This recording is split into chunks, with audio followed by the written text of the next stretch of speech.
শিক্ষার্থী বন্ধুরা, আজকে আমি বীজগাণিতিক রাশি আরেকটি ম্যাথ নিয়ে চলে এসেছি। এখানে বীজগাণিতিক রাশিটি আসলে মান বসিয়ে সূত্র থেকে মান বের করতে হবে। এটি দেখেই বোঝা যাচ্ছে নিশ্চয়ই যে যেহেতু এ বি সি তিনটা রাশি আছে, তার মানে তিনটে চলক আছে, তার মানে হচ্ছে এই তিনটা চলক মিলে যে সূত্রটা ব্যবহার হবে সেটি ব্যবহার করবো। এই তিনটে চলক মিলে এক সূত্র হচ্ছে a plus B plus C whole square equals to a square plus B square plus C square plus 2ab plus 2bc plus 2ca। ফার্স্টে আমরা লিখে নিব এই কথাটা যে আমরা জানি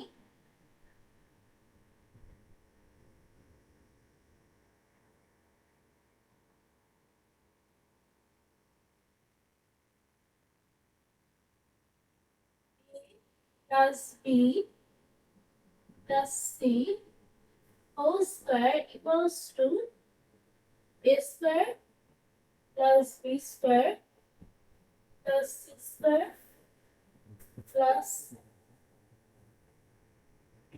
ab। এখানে আমরা কিছুটা সংক্ষেপে লিখতে পারি এভাবে, যেহেতু তিনটা দিয়ে 2 আছে, তাই 2টা কমন নিয়ে 2 into ab plus bc plus ca। এটা দেখতে পাচ্ছি যে সূত্রটা লিখেছি। আর এখানে কিন্তু a plus b plus c, এই যে এখানে মানটা বসবে ab plus bc plus ca, এখানে মানটা বসবে এবং বের করতে হবে এই অংশটুকু। সুতরাং আমরা এখানেই এভাবে করে বা লিখতে পারি, বা a square plus B square plus C square equals two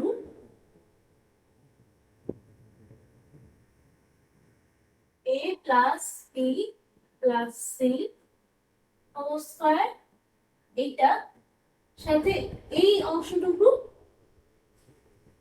বিয়োগ দিতে হবে, তার মানে 2 into ab plus bc plus ca। এখন আমরা জাস্ট মানটা বসিয়ে দিব। এখানে পাশ দিয়ে আমরা এই কথাটা লিখতে পারি। অনেক জায়গায় লেখা লাগে, আবার অনেক জায়গায় লেখা লাগে না, তোমাদের ইচ্ছা। তোমাদের স্কুলে যেটা চায়, তোমাদের স্কুলে যদি বলে যে লিখতে হবে তাহলে লিখবে, যে মানে মানগুলো দেখাই দিতে হবে যে এরকম এটার মান এটা, এটার মান এটা। a plus B plus C equals to 9 দেওয়া আছে, এভাবে করে জাস্ট লিখে দিবে যে a plus B plus C equals to 9 এবং ab plus bc plus ca equals to 31। তাহলে এই জিনিসটাও লিখতে পারো, কিন্তু এটা তো মান দেওয়া নেই, তাই এটা জাস্ট একটা কোশ্চেন মধ্যে। তাহলে এক্ষেত্রে আমার তো মান বের করতে হবে যে এইটার a square plus B square plus C square, এখানে জাস্ট মানটা বসিয়ে দিব। লিখবো 9 whole square minus 2 into ab plus bc plus c এর মান হচ্ছে 31। এখানে পাশে একটা সাইড নোট দিতে পারি, মান বসিয়ে।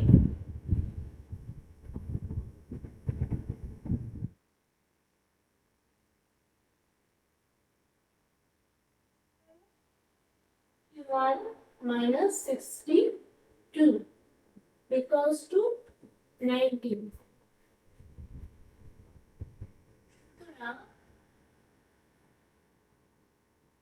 কোশ্চেনটাতে কিন্তু চেয়েছে যে রাশিটার মান, সেই রাশিটিকে এভাবে সাজিয়ে a square plus B square plus C square এর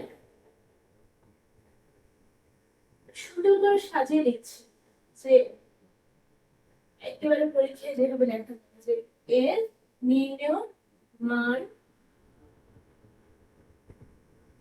equals to 19। আর পাশে জাস্ট অ্যান্সার কথা লিখে দিবা।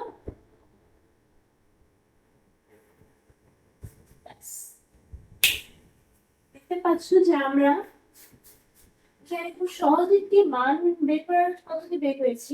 এরকম অনেকগুলি অনুশীলনীতে রয়েছে যেগুলোতে মানগুলো বসাতে হবে এবং মান বসানোর পরে আমরা জাস্ট সূত্রের সাহায্যে বের করে ফেলবো। বেশ কিছু প্রমাণ আছে, প্রমাণ ছাড়া জাস্ট মান নির্ণয় করে এরকম বেশ কিছু রয়েছে। আমরা চেষ্টা করবো এরকম আরো মান নির্ণয় করার মতো ম্যাথ বের করে তোমাদেরকে এখানে ভিডিও দেওয়ার। তোমাদের যদি আমার ভিডিওটি পছন্দ হয়ে থাকে এবং তোমরা যদি এই ম্যাথটি বুঝে থাকো, তাহলে অবশ্যই তোমাদের ফ্রেন্ডের সাথে এই ম্যাথটি শেয়ার করবে এবং আমার ভিডিওতে লাইক করো এবং কমেন্ট করো এবং আমার চ্যানেলটিতে সাবস্ক্রাইব করো। Thank you.